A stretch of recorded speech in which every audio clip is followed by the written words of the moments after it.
Whose concerns do you have in mind? Welcome to Coffee with Pastor B. What if I were the one to tell you that the fight's already been won? Well, I think your day's about to get better. I wonder in this life whose concerns we're concerned about. Are we worried about human concerns, or are we worried about God's concerns? You know, in this life, it can be very confusing to go throughout and with all of the things going on in this world, to keep focused on what is important in this life. You know, Peter had that trouble too. As he's traveling around with Jesus, and Jesus begins to tell him about how he must die and he must suffer, and even Peter gets out and says, hey, we're not going to let that happen. That's not going to go. And here in Mark 9, in Mark 8, in verse 33, it says this: get behind me, Satan, because you're not thinking about God's concerns, but man's.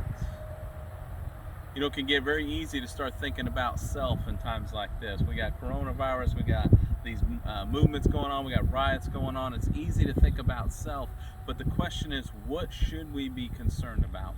You know, Satan likes to distract us from the things of this, of the spiritual. Satan likes to distract us with the things of this world that tend to get us down, that tend to get us depressed, that tend to take our focus off Jesus and onto self. It tends to get us away from what's important and only onto what is unimportant. Gets us focused on the little things instead of the big things of God.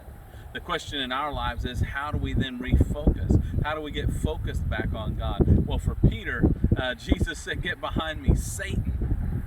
You know, he was saying, get behind me, you who stand against me. Get behind me who are on board with what I'm on board with. So if you want to get on board with Jesus Christ and what he has going on in life, if you want to get on board with the things that he's concerned about, what God's concerned about, then the key is two things. Number one, you got to get in the Word and find out what God's concerned about. And number two, you got to share that Word with people.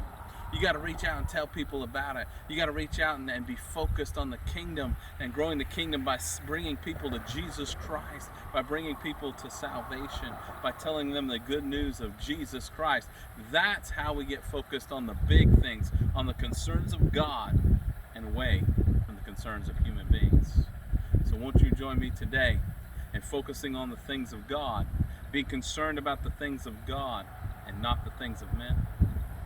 Thanks for joining me for just a little sip and a deeper look at the Word. God bless y'all.